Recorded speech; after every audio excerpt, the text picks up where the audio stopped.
সমস্ত দু পয়সার গুন্ডার দু পয়সার হুঁশিয়ারিকে কে পাত্তা দেয়, কে ভয় পায় বলুন? এসএফআই এর ছেলেমেয়েরা নিজের বাড়িতে পা ফেলতে পারবে কি পারবে না সেটাও দেখা যাবে। আমরা এইটুকু জানি, মদন মিত্র নিজে প্রায় 2.5 বছর নিজের বাড়িতে পা ফেলতে পারেননি। তার কারণটা হচ্ছে ওনাকে ওনার বাড়ি থেকে বার করে মুরগিদেরকে যেরকম ভাবে ভ্যানে তোলে, ওনাকে সেরকম ভাবে সিবিআই গাড়িতে তুলেছিল। উনি জেলে ছিলেন বলে নিজের বাড়িতে নিজে পা ফেলতে পারেননি। ওনার আবার এসএফআই ছেলেরা বাড়িতে পা ফেলতে পারবে কিনা তাই নিয়ে কি চিন্তা। পাম্প চালিয়ে উঠছে বিল, কেএসবি পাম্প বাঁচায় বিদ্যুৎ, বিলের প্রবলেম গেল। বিদ্যুৎ সাশ্রয়কারী জার্মান টেকনোলজিতে তৈরি কেএসবি পাম্প, পয়সা বাঁচাও, টেনশন ভাগাও। এসএফআই ছেলেমেয়েরা একবারের জন্য এই কথা বলেনি যে কাউকে গায়ের জোরে পা ফেলা থেকে আটকানো হবে। মদন মিত্রের মতো চুরি করে জেল খাটা 2 টাকার লুম্পেনরা এসে সস্তার হুমকি দেয়, ওই সমস্ত হুমকিকে বুঝে নেওয়ার ক্ষমতা আমাদের আছে, আমরা সময় মতো বুঝে নেব। এসএফআই বলছে পা ফেলতে পারবে না, ওরা নিজের বাড়িতে পা ফেলতে পারবে। তো পরিস্থিতি সেদিকেই এগোচ্ছে, নিশানা করলেন মদন মিত্র। যত কাণ্ড কাঠমান্ডুতে ছিল, এবার যত কাণ্ড যাদবপুরে।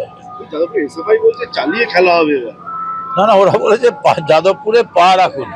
আমি বললাম নিজের বাড়িতে আপনারা পা রাখতে পারবেন কিনা পাড়ায় খবর নিন। আমার মনে হচ্ছে পরিস্থিতি যেদিকে যাচ্ছে যে আপনারা নিজেরা, আসলে ওরা ভাবছেন যে মার্কস বোধহয় রাসবিহারীতে জন্মেছিলেন, লেনিন হাডুডু খেলতেন, মাও সেতুং পুকুর পাড়ে সাঁতার কাটতেন।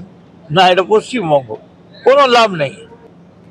যে 66টি ওষুধ সেন্ট্রাল ড্রাগ কন্ট্রোল ল্যাব তা একেবারে ফেল করেছে, তার মধ্যে মাত্র 2টি ওষুধ স্টেট যে ড্রাগ টেস্টিং ল্যাব রয়েছে তারা অনুত্তীর্ণ বলে কেন্দ্রকে রিপোর্ট পাঠিয়েছে। কেন এই অসুবিধে হলো তা নিয়ে প্রশ্ন উঠতে শুরু করেছে। গত 3 মাসে কেন্দ্রীয় ড্রাগ কন্ট্রোলের পরীক্ষায় দেশে ফেল করেছে 393টি ওষুধ, তার মধ্যে বাংলায় ফেল করেছে 66টি ওষুধ। সিডিএসকোর রিপোর্টে স্পষ্ট, দেশের অন্যান্য রাজ্যগুলির মতো বাংলার ওষুধের বাজারেও দেদার বিক্রি হচ্ছে জাল ও নিম্নমানের ওষুধ।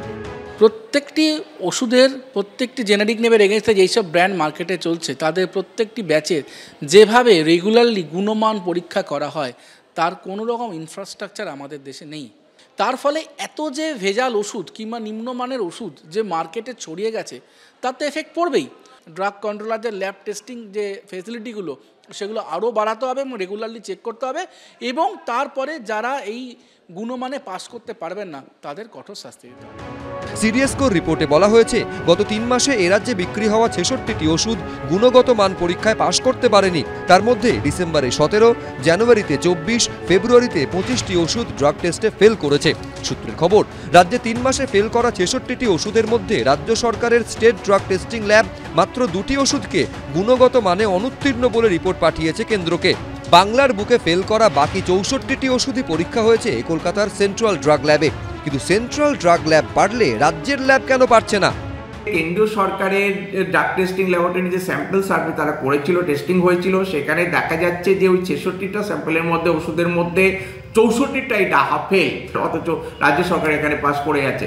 এই যে একটা চূড়ান্ত ম্যানিপুলেশন চলছে তার পরিণতিতে কিন্তু এখানে রাজ্য সরকারের যে ড্রাগ টেস্টিং ল্যাবরেটরিগুলোকে অকেজো করে রাখা হচ্ছে এবং যতটুকু রিপোর্ট হচ্ছে সেগুলোকে ম্যানিপুলেট করে দেখানো হচ্ছে।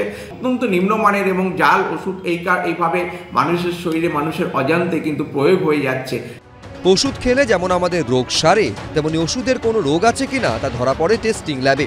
এই গুরুত্বপূর্ণ পরীক্ষা হয় যে স্টেট ড্রাগ টেস্টিং ল্যাবে, সেই ল্যাবের কি অবস্থা? সিডিএসও যে এই 64টা ড্রাগকে বাতিল করেছে তাদের পারফরমেন্সের নজরদারি কে করবে? স্টেট ড্রাগ ল্যাব তারা তাদের কাজটা সঠিক সময় সঠিকভাবেই করছে।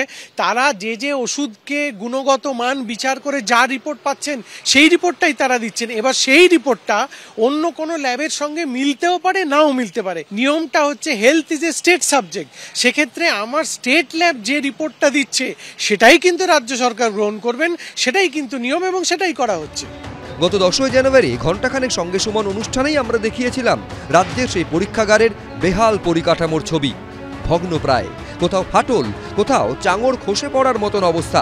টিমটিমে আলোর মধ্যে চলছে ওষুধের গুণমান যাচাইয়ের মতো গুরুত্বপূর্ণ কাজ। পর্যাপ্ত সংখ্যক কর্মীও নেই। স্টেট ড্রাগ টেস্টিং ল্যাবের এই হাল হলে জাল বা নিম্নমানের ওষুধের রমরমা কি আদৌ ঠেকানো সম্ভব? সন্দীপ সরকার, এবিপি আনন্দ, কলকাতা।